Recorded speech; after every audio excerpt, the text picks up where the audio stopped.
오늘 본문의 말씀을 가지고 반복이 은혜를 쌓습니다. 반복이 은혜를 쌓습니다 라는 말씀으로 함께 은혜 나누도록 하겠습니다. 오늘 이 자리에 어떤 마음으로 오셨을까요? 어떤 마음으로 오셨던 간에 저는 이 시간이 모든 성도님들의 생각을 내려놓는 시간이 되었으면 좋겠습니다. 어제 후에도 우리가 내일의 염려도 그리고 지금 여러분들의 마음속에 있는 그 걱정 모든 것들을 내려놓고 온전히 하나님께 모든 것들을 내어드릴 수 있는, 모든 것들을 맡겨드릴 수 있는 귀한 시간이 되기를 축복합니다. 저는 오늘 이 자리가 단순한 하나의 설교의 시간이 되지 않길 소망합니다. 더 나아가 이 시간이 하나님의 말씀이 저와 여러분들의 삶 가운데 역사하시는 삶의 시간이 되기를 축복합니다. 뿐만 아니라 저는 오늘 이 시간이 저와 여러분들의 삶 가운데 하나님의 말씀으로 채워지는 시간이 되기를 소망합니다. 그리고 뿐만 아니라 저는 이 시간이 오늘 저와 여러분들의 모든 상처가 치유되고 믿음이 회복되면서 우리 성령님께서 마음껏 역사하시는 역사의 시간이 되기를 믿음으로 나아가기를 축복합니다. 제가 아는 한 우리 하나님께서는 단 한 번도 저와 여러분들에게 말씀 안 하신 적이 없습니다.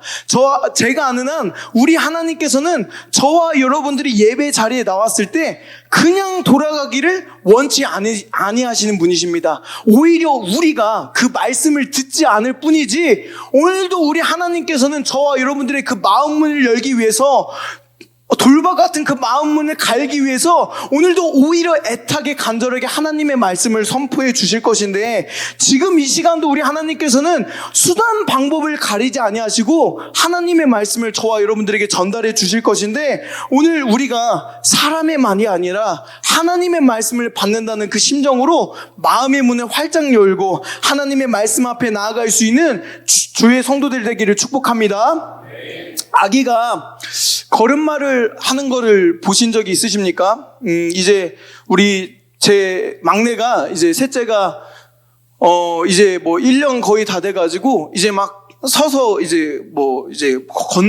서는 거를 시작했는데 지도 사람이라고 걸음마 보조기를 이렇게 막 끌고 다니면서 사람 행위를 합니다. 그런데 우리가 이처럼 아기가 걷기 위해서는 수많은 과정들과 수많은 시간들을 투자해야 합니다. 그쵸? 처음에는 한 걸음도 떼지 못합니다. 한 걸음이 뭡니까? 처음에는 제자리에 서지도 못하죠. 섰다 넘어졌다를 수십 번, 수백 번, 수천 번을 반복해야만이 그 아기가 마침내 걸을 수 있게 되더라는 것입니다. 그런데 우리 부모님들이 아기가 그렇게 넘어지는 것을 수도 없이 반복할 때 어느 부모가 그 아기한테 너 자꾸 넘어지니까 그만 서. 이제는 서지 말고 넌 누워서 그냥 분유만 먹어. 이렇게 말하는 부모가 있을까요?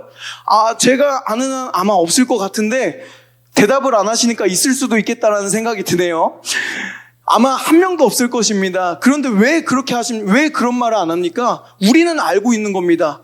이 아이가 서서 걷기까지 이 넘어짐이 실패의 과정이 아니라 수도 없이 반복되는 이 넘어짐의 과정이 좌절의 과정이 아니라 이 과정이 있어야만이 언젠가는 반드시 이 아이가 걷게 된다라는 것을 우리는 알고 있기 때문에 그 아기가 넘어지더라도 우리는 계속해서 일어나 걷기를 그리고 걸어서 나아가기를 응원하고 오히려 이렇게 박수 쳐주면서 응원한다라는 것입니다. 그런데 우리가 신앙생활을 하다 보면 우리는 참 오해할 때가 참 많은 것 같습니다. 아기가 이렇게 걷는 것에도 수도 없이 넘어지고 쓰러지고 자빠지고 이러한 행위를 아마 수십 번 수천 번을 반복할 것인데 우리들은 단 한 번의 기도로, 우리들은 단 한 번의 예배로, 우리들은 단 한 번의 순종으로 나의 삶이 역전될 것이라고 믿는 착각 속에 있다라는 것입니다. 여러분, 하나님은 우리를 한 번의 기도로 변화시키시는 분이 아니십니다. 아기가 한 번에 걸으면 이건 해외 토픽감이잖아요. 그것처럼 한 번의 예배로 저와 여러분들을 만들어 가시는 분이 우리 하나님이 아니라는 것입니다. 우리 하나님은 평생의 예배로 수도 없는 기도와 함께 그 순종으로 저와 여러분들을 하나님의 사람으로 만들어 가시는 분이심을 믿으시길 소망합니다.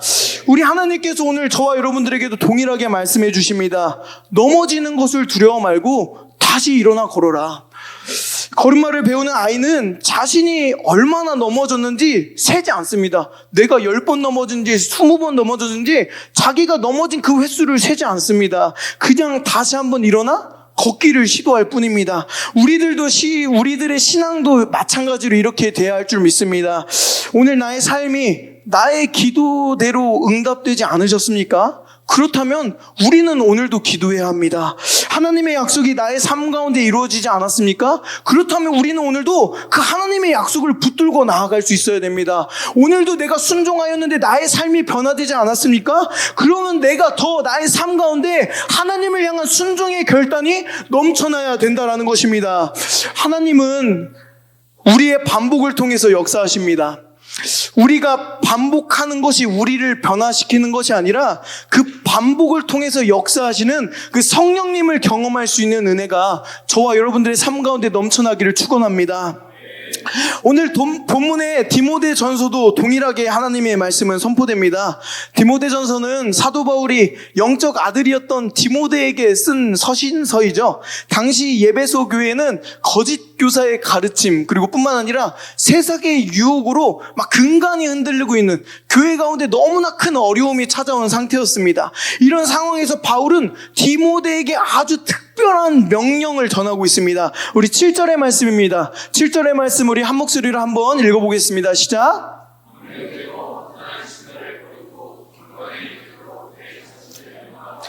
아멘. 경건에 이르도록 네 자신을 연단하라.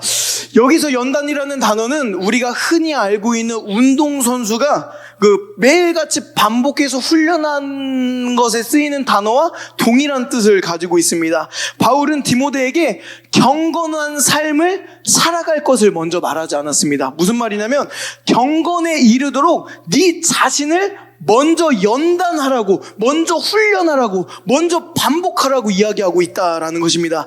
왜입니까? 왜 그렇습니까?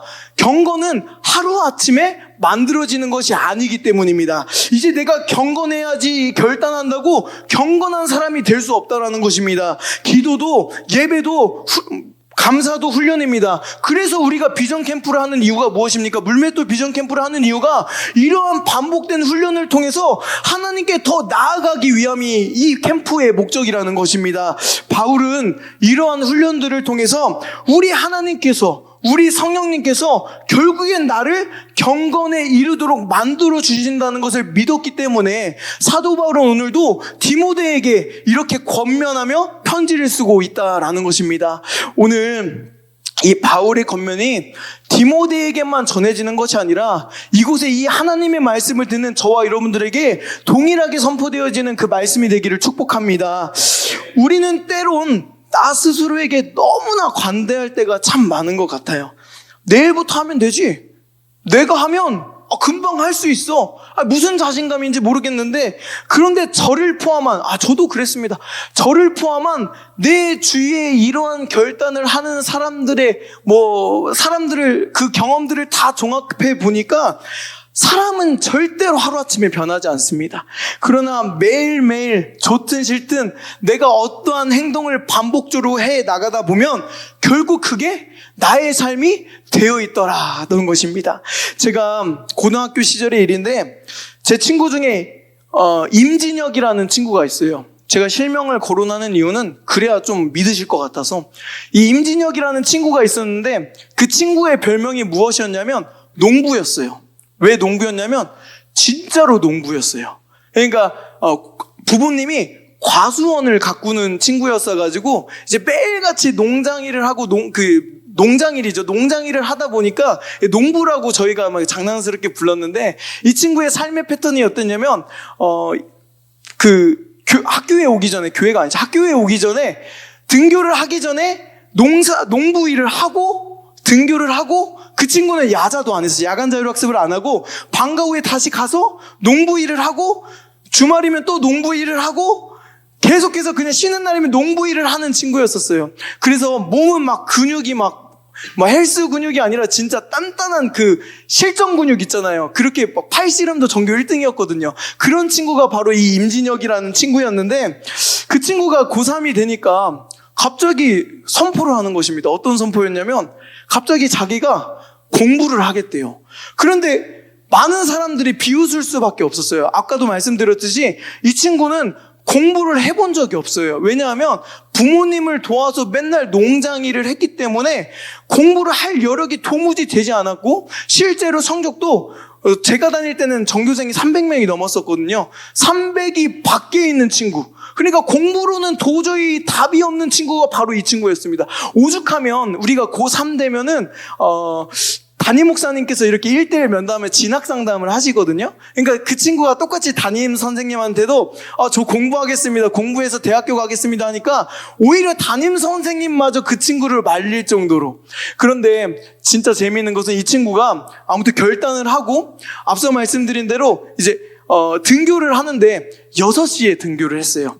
누구보다 가장 먼저 일찍 학교에 나와서 이제 공부를 했죠. 그리고 밤 11시까지, 원래는 10시까지인가 9시까지는 강제로 야간 자율학습을 하는데, 이 친구는 이제 선택에 따라서 밤 11시까지인가 11시 반까지 할 수 있었거든요. 그러니까 이 친구는 밤 11시까지 꼭 그 시간을 꽉 채우고 단 하루도 빠짐없이 공부를 하고 이렇게 하는 모습을 봤어요.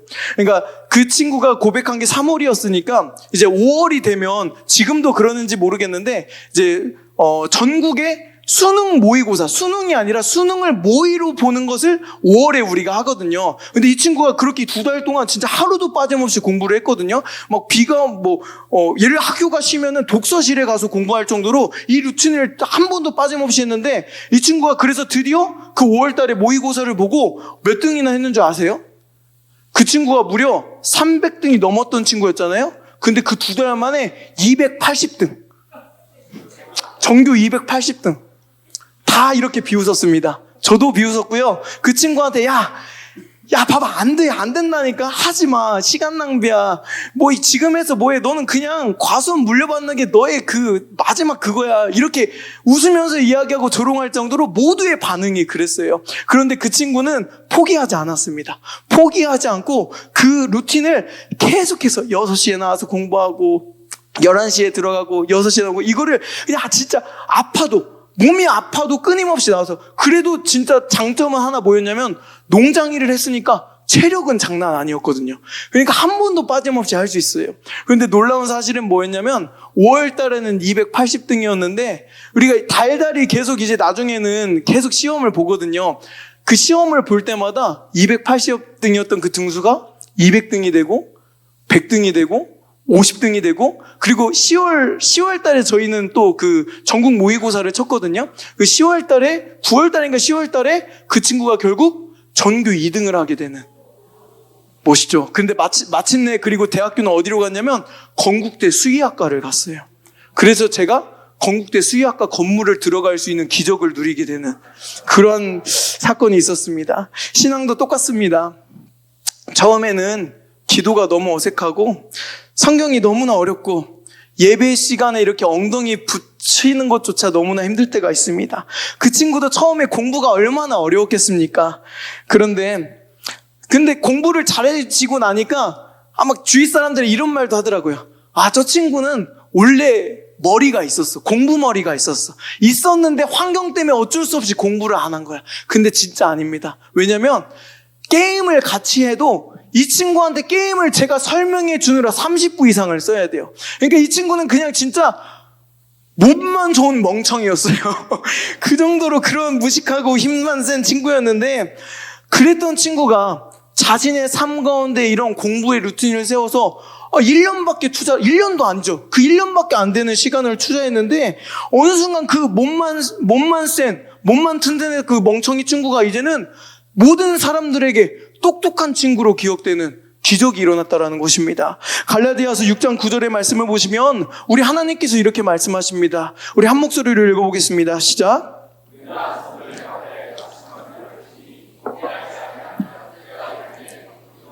아멘. 우리들의 모습도 이랬으면 좋겠습니다. 지금은 믿음 없는 자처럼 보여도, 지금은 너무나 연약한 자처럼 보여도, 지금은 아무 볼품 없는 자처럼 보여도 괜찮습니다. 우리가 이 공동체 안에서 이 믿음의 훈련을 계속해서 반복해서 겪으면서 나아가다 보면 언젠가는 이 믿음의 분량이 저와 여러분들의 것이 되어서, 우리 아무개 집사님은 참 믿음이 신실해. 우리 아무개 안수 집사님은 신앙이 아주 강력해. 우리 아무개 목사님은 참 하나님만 바라보는 사람이야. 이렇게 평가받는, 그리고 더 나아가 우리 하나님께 인정받을 수 있는 저와 여러분 되기를 축원합니다. 이것을 우리는 체득이라고 말합니다. 히브리서 5장 14절의 말씀을 보시면 이렇게 말합니다. 함께 읽겠습니다. 시작. 단단한 음식은 장성한 자의 것이니 연단을 받아 선악을 분별하는 자들이니라.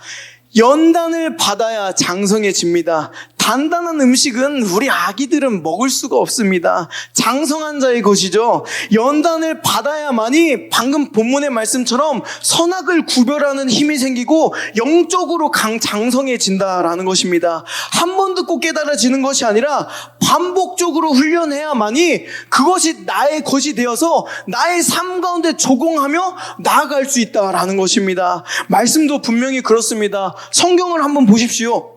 아니, 성경을 보면 글씨가 왜 이렇게 많습니까? 그렇지 않습니까? 저만 그렇습니까? 저처럼 책 읽는 것을 끔찍히 여기는 사람은 성경 읽는 것이 웬만한 중노동보다 더 힘듭니다. 솔직히 말씀드리면 저는 말씀이 꿀송이처럼 달달하고는 못하겠습니다. 그러나 저도 소망해 봅니다. 언젠가는 이렇게 억지로라도 하나님의 말씀을 준비하고, 언젠가는 말씀을 준비하다 보니까 성경을 파고 연구하다 보면 언젠가는 저도 하나님의 말씀에 능통한 자로서 여겨지는 영광을, 더 나아가 저뿐만 아니라 이곳에 모인 모두가 하나님의 말씀에 그 인정받을 수 있는 저와 여러분들의 인생이 되기를 축복합니다. 내 과학에 보시면 신경가소성이라는 법칙이 있습니다. 신경가소성의 법칙이 무엇이냐? 우리 뇌세포가 사용하면 사용할수록 그 구조가 그 사용하는 것에 맞게 달라진다라는 것이 이 신경가소성 법칙인데, 이게 엄청난 발견이었던 것이, 과거의 뇌 과학자들은 성인들의 뇌는 절대로 바뀌지 않는다고 생각했어요. 그래서 우리도 흔히 하는 말 있잖아요. 사람은 고쳐 쓰는 것이 아니야. 절대로 저 사람은 변하지 않아. 이렇게 말하는 것이 그러한 근거에서 나온 말입니다. 그런데 200년이 지난 20세기 후반에 들어와서 깜짝 놀랄 만한 연구 결과가 발표되니, 그것이 바로 이 신경가소성의 법칙, 뇌가 사용하는 것에 따라서 변화하게 된다. 예를 들면 우리 시각장애인 분들이 아픔 보이지 않지만 이 페널티를 극복하기 위해서 촉각이나 후각이나 청각이 발달되는 것을 우리는 흔히 볼 수 있지 않습니까? 이렇게 내가 자주 쓰는 감각들이 뇌에게는 훈련이 되어서, 학습이 되어서 그 손끝의 감각이 신경세포들이 모이게 되고, 후각, 청각에도 더 많은 신경세포, 뇌에서도 그 영역을, 감각을 담당하는 뇌의 영역이 실제로도 확장되는 연구 결과가 나왔다라는 것입니다. 뇌에서도, 그러니 우리 절대로 포기치 마십시오. 아마 이곳에 나의 뇌는 이미 끝났다고 생각하시는 분들도 있으실 것입니다. 근데 절대 그렇지 않습니다. 공부는 아마 좀 힘들 수도 있습니다. 우리 아까 임진혁이라는 친구는 고3 때였거든요. 그런데 뇌의 영역에 우리가 날마다 성경을 펴서 읽고 하나님을 향해 날마다 기도하며 나아가는 그 훈련을 반복하면 우리 뇌의 영역에 학습의 영역은 확장되지 않을지라도 하나님의 영역은 반드시 확장됨을 믿으시길 바랍니다. 성경의 수많은 인물들이 이러한 반복된 훈련을 통해서 믿음을 증거했습니다. 다니엘을 보십시오. 그는 하루아침에 사자굴에서 믿음을 보인 사람이 아닙니다. 그의 과거의 이력을 살펴보면 그는 하루에 3번 기도하는 것을 수십 번, 수년간 반복해서 살았기 때문에 그러한 목숨이 위태로운 상황에서도 자신의 믿음을 증명할 수 있었다라는 것입니다. 요셉도 마찬가지죠. 그는 그냥 하나님께서 높여 쓰이신 것이 아니라 그는 보디발의 집에서도, 감옥에서도, 그가 처해진 어떠한 상황에서도 작은 것에 순종하고 충성을 다했더니 하나님께서 결국 높이실 수밖에 없는 사람이 되었다라는 것입니다. 우리 예수님도 마찬가지죠. 성경에서도 예수님께서 늘 하던 대로 기도하러 들어가셨다라고 말씀하십니다. 겟세마네의 그 눈물의 기도가 하루만의 기도가 아니라 평생을 흘린 눈물의 기도라는 것을 우리 성경 하나님의 말씀은 말해주고 있다라는 것입니다. 사랑하는 우리 성도 여러분, 하나님은 한 번의 감동으로 절대 사람을 만들지 않습니다. 오늘 은혜 받고 끝나는 것은 절대로 변화를 나의 삶 가운데 일으킬 수 없습니다.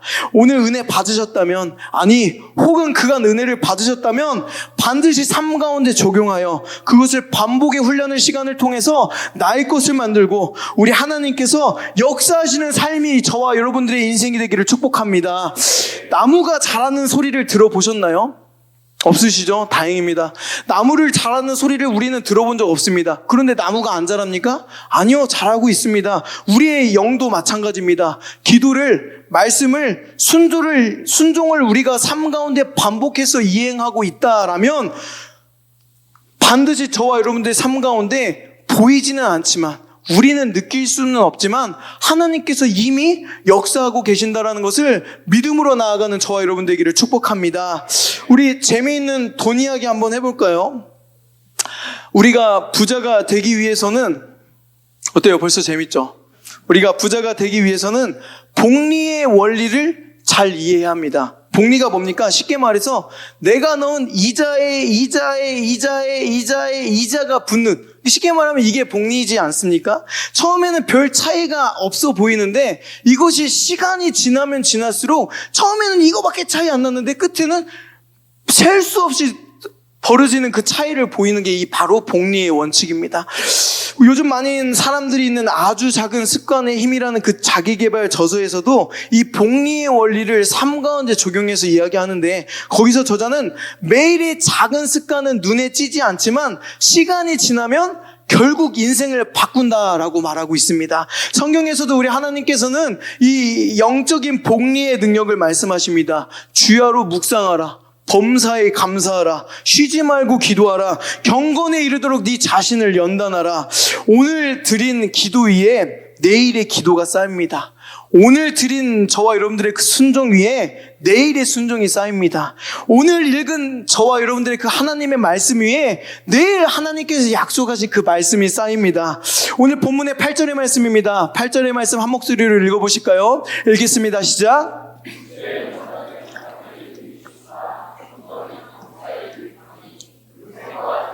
약속이 있느니라. 아멘.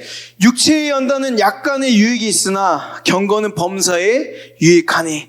운동하면 몸이 건강해지죠. 공부하면 지식이 쌓여가죠. 세상의 복리는 나의 부를 이렇게 확장시켜주는, 불려주지만 나의 삶 가운데 영적인 그 경건을 반복하면 저와 여러분들의 인생이 바뀝니다. 아멘이십니까?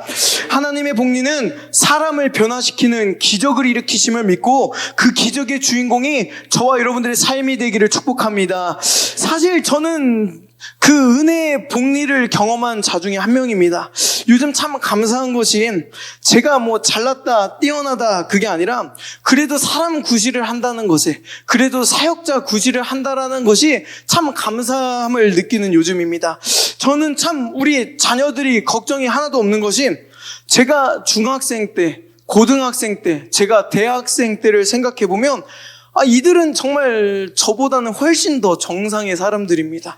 혹시 우리 자녀들 때문에 고통받고 계시는 분들 계십니까? 그렇다면 제가 저희 어머님 연락처를 알려드릴 테니 한번 통화를 해보십시오. 그러면 아마 걱정과 염려들이 소망으로 바뀌는 역사가 일어날 것입니다. 무튼 누가 아멘 했어요?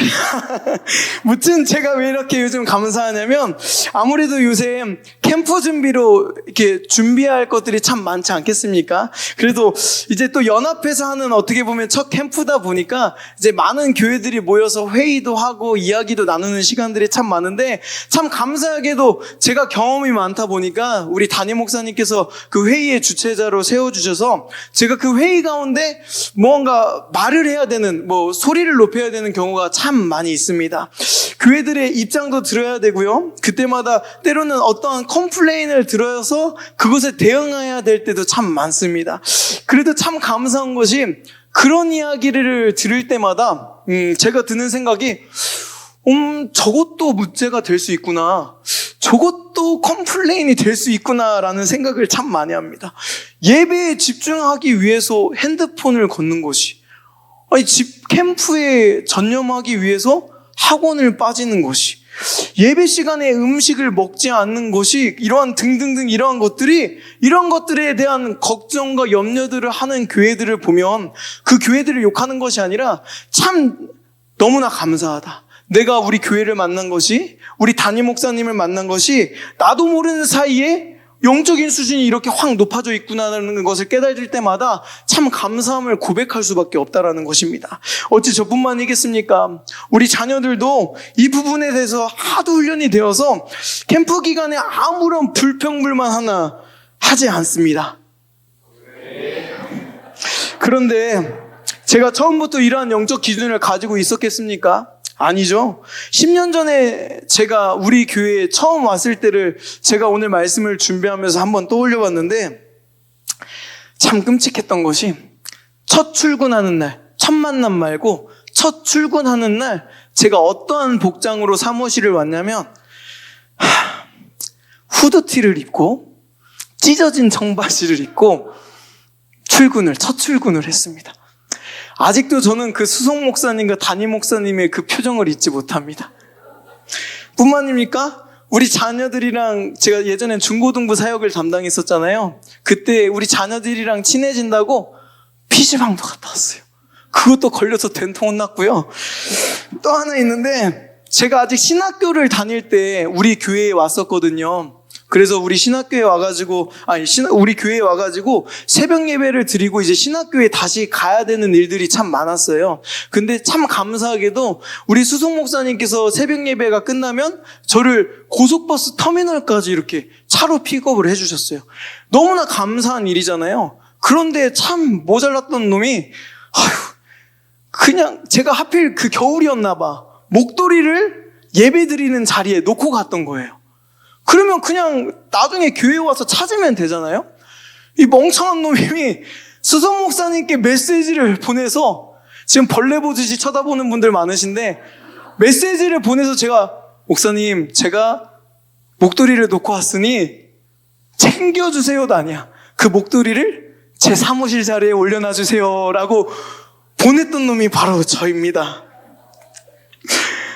이런 것들이 한두 개겠습니까? 그런데 오늘날 보면 그것도 모르고 우리 성도님들을 저를 이렇게 존귀하게 여겨주시고, 다른 교회 우리 교역자분들도 저를 대우해 주시는 모습에 그럴 때마다 참 감사하기도 하고 참 출세했다라는 생각도 참 많이 듭니다. 그런데 그 길을 걸어오는 저라고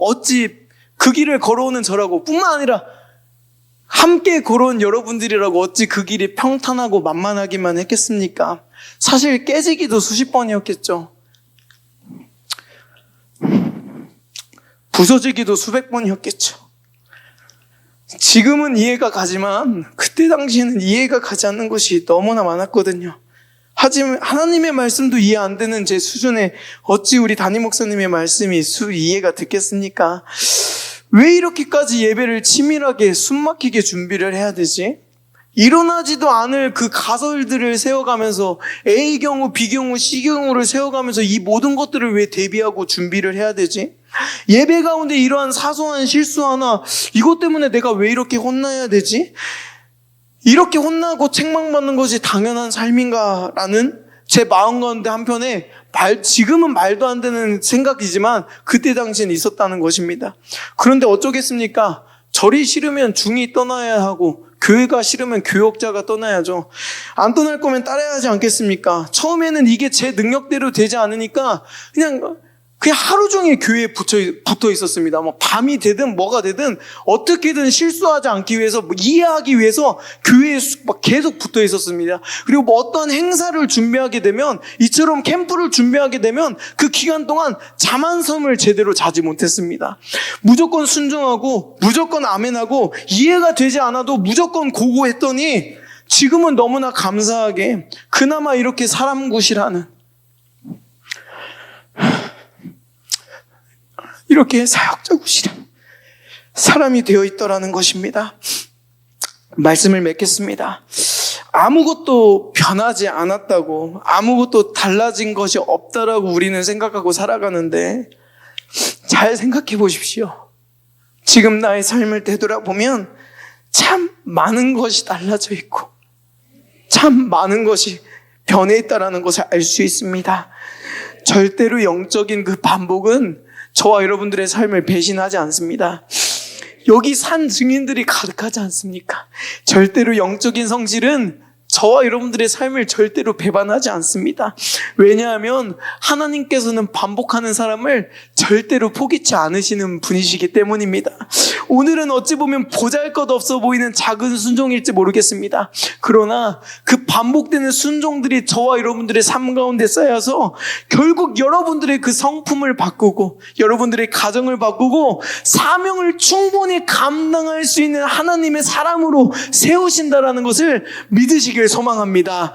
혹시 지금 아무런 변화가 없다고 느끼시는 분들 계십니까? 더 나아가 오히려 이 상황이 너무나 힘들고 버거우신 분들 계십니까? 그래도 절대로 포기하지 마십시오. 하나님은 이미 여러분 안에서 역사하고 계심을 믿으시길 소망합니다. 디모데전서 4장 12절의 말씀을 보시면 우리 하나님께서 이렇게 말씀하십니다. 우리 한 목소리로 읽겠습니다. 시작. 누구든지 내 연소함을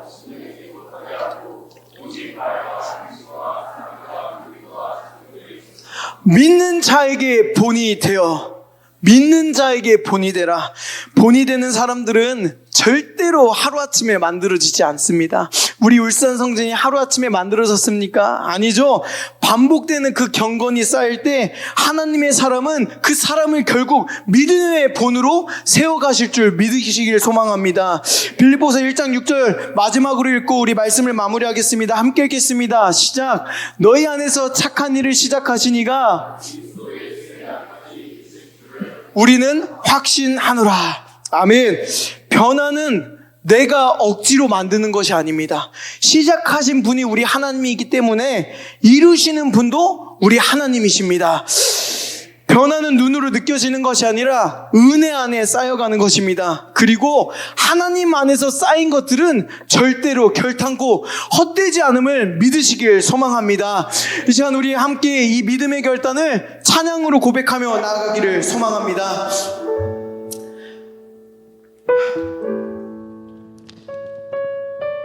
이 찬양 가사가 나의 삶의 고백, 나의 결단의 고백이 되기를 이 시간 전심을 다해 찬양하며 함께 나아가시겠습니다.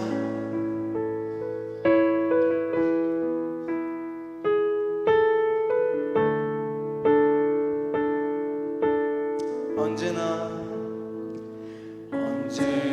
강물 같은 주의 은혜로 내 영혼 새롭게 빛는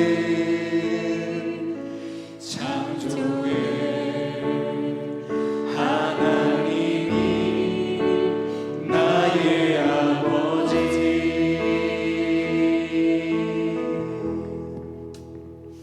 지치고 상한 마음 싸매 주시고 품 안에 안아 주시네. 위로의 하나님이 나의 아버지.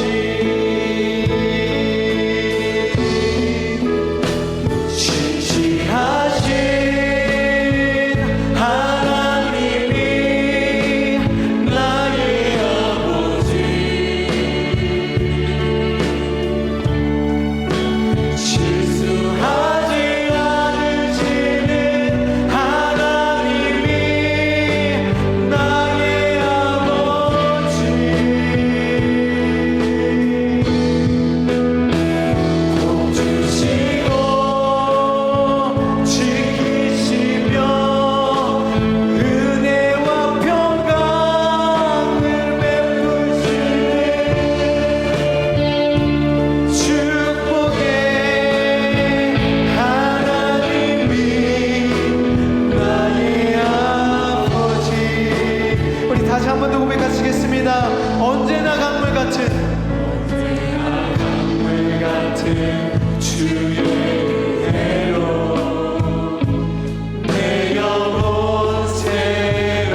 아멘.